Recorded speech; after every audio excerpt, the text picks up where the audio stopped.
He wanted to see Paris, wanted to go to Paris, and went to England first for, didn't find anything there, you know, was there for maybe a week, and then went over to Paris and had my guitar with me. People used to sing in the streets. They would be, you know, buskers, and here, this was the game. You found yourself like a store that had, windows and an entranceway, and you stood, you know, in a certain place, and you would kind of have an echo effect from the glass and all that. Right. And then you had an assistant, and it would, you know, you try and get a cute girl to be your assistant, and once people start to gather around, once they got to be like 3 rows deep, then the first row really couldn't get out. So the assistant then would come around with that cap, you know, to collect money. So I'd sing in the streets, and I could get, you know, make enough money to like, buy a hotel room or a meal or something like that. But I also learned, you know, about singing a little bit in front of you got to. I mean, that crowd, you got to entertain them pretty quickly, or they're gone, and they're not going to drop any francs into your cap, you know. So that was my first trip, and when I was there, I met a guy from England who said, "Oh, you should come over to England, and if you come over, you can come and stay with my family." And I said, "Oh yeah, okay." And then I came back to the U.S. and I went to law school. It's one of these things where you do something because you think, well, I guess I'm supposed to do that, when there was no point to it at all. This is what happened. Well, when I was a senior in college, a bunch of my friends were taking a law aptitude test, law board. So they said, take the test. So I said, okay. So I took the test, and I guess because I was an English major, so I was a reader. Anyway, I scored very high on the test. So I said, I don't. Maybe I'm supposed to be a lawyer. I don't know. You know, didn't want to be, but anyway. So I enrolled in law school and went to law school. And for a while, I was getting like, you know, A's and B's, but I wasn't doing any work.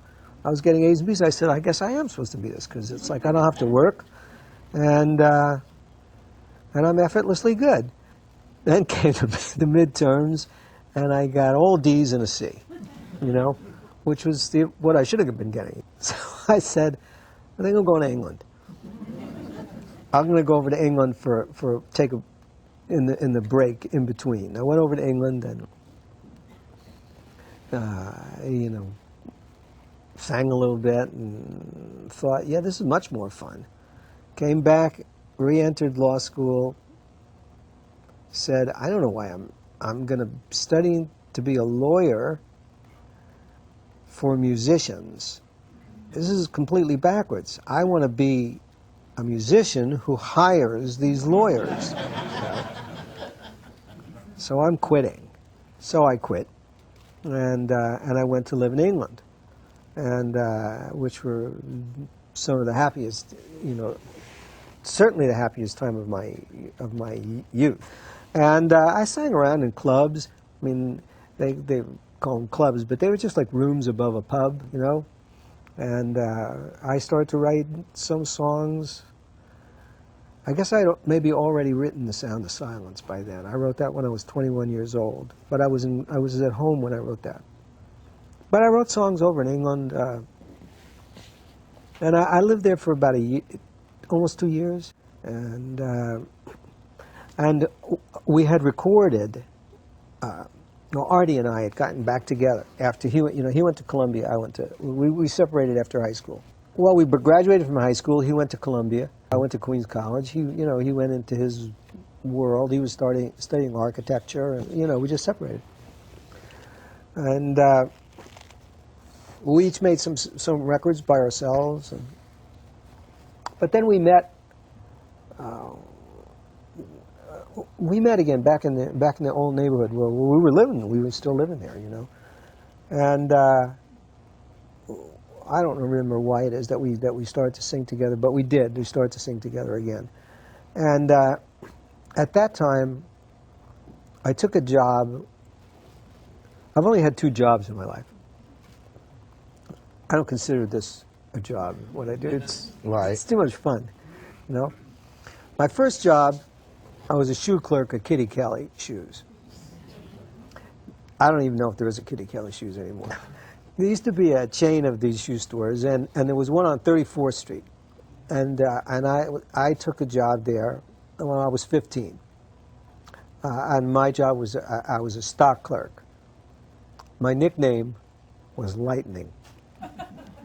Tell you something about how good I was as a stock clerk. You know, yeah, could you get that? Whoopee pump and a whatever, lightning, you know, whatever. And when we made our record and we got booked, you know, to skip back in time, booked on American Bandstand, I quit my shoe clerk job. Okay. I said, yeah, I'm out of here.